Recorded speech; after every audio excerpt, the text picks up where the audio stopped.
ঠাকুরকে প্রণাম করে শুরু করলাম। নমস্কার বন্ধুরা, আজকে বানাচ্ছি হলো আমি শুক্তো, দুধ শুক্তো। তো দুধ শুক্তোর জন্য কী কী লাগছে বলে দিচ্ছি। লাগছে হলো এই যে আমি নিয়েছি হলো পেঁপে, আলু, মিষ্টি আলু আর কোয়াশ, গাজর আর বড় কী বলে সজনাটাও দেওয়া যায়, কিন্তু আমার ছিল না, আমি এগুলো দিয়েই করলাম। এখানে নিয়েছি গাজর, পেঁপে, আলু আর কোয়াশ সেদ্ধ করে নিয়েছি, হাফ সেদ্ধ। আর এখানে লাগছে হলো বেগুন, এই যে কাঁচকলা আর করলা লাগছে। আর এখানে নিয়েছি দুধ, আর এখানে হলো পাঁচফোড়ন, তেজপাতা। এখানে বাটা মশলা নিয়েছি হলো আদা, সর্ষা, নারকেল, পোস্ত নিয়েছি এটা, এই যে।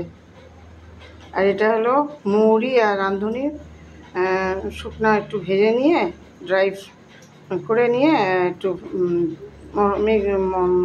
মিক্সিতে একটু পাউডার করে নিয়েছি। এখন রান্নাটা শুরু করছি। আর নিয়ে নিচ্ছি এই যে ডালের বড়ি। কড়াইতে দিয়ে দিচ্ছি তেল।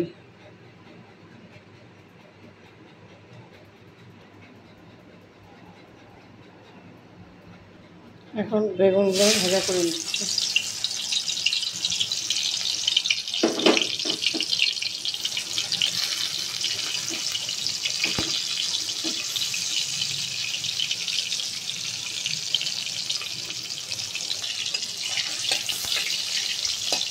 লাল করে ভাজা করে নিচ্ছি। বেগুন ভাজা হয়ে গেছে। এখন এই যে করলা আর কাঁচকলা ভাজাটা ভেজে, এই যে করলা আর কাঁচকলা ভাজা হয়ে গেছে। এখন বড়িটা দিয়ে দেবো, বড়ি ভেজে নেব।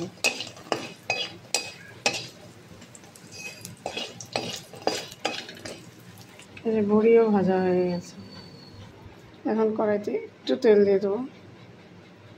এখন দিয়ে দেবো তেজপাতা আর হলো পাঁচফোড়ন।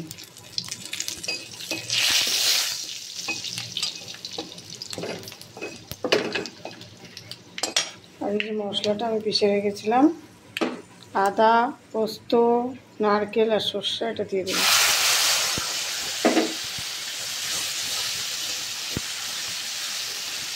এটা একটু হালকা ভেজে নেবো, বেশি ভাজবো না। দিয়ে দেবো একটু নুন।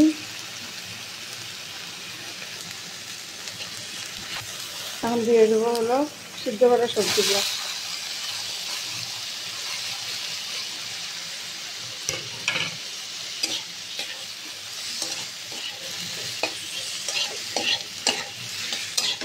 ভাজা ভাজা করে নেবো। একটু সিদ্ধ হয়েই আছে, 50% সিদ্ধ হয়ে গেছে।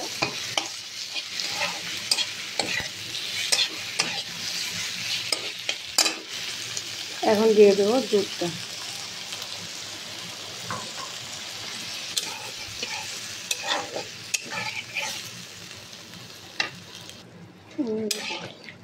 একটু জলও দিয়ে দিয়েছি, একটু ফুটবে। এর মধ্যে সবজি বড়ি সব দিয়ে দিলাম।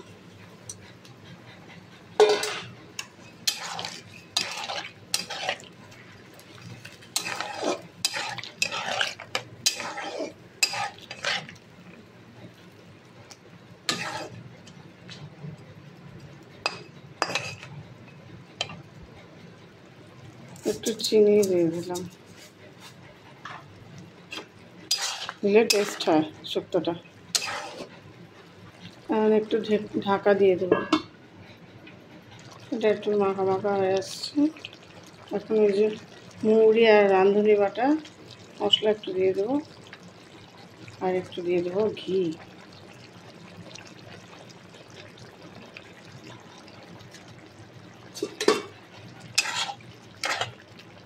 মাখা মাখা হবে, একটু একটু মাখা মাখা হবে, তারপরে নামিয়ে ফেলবো।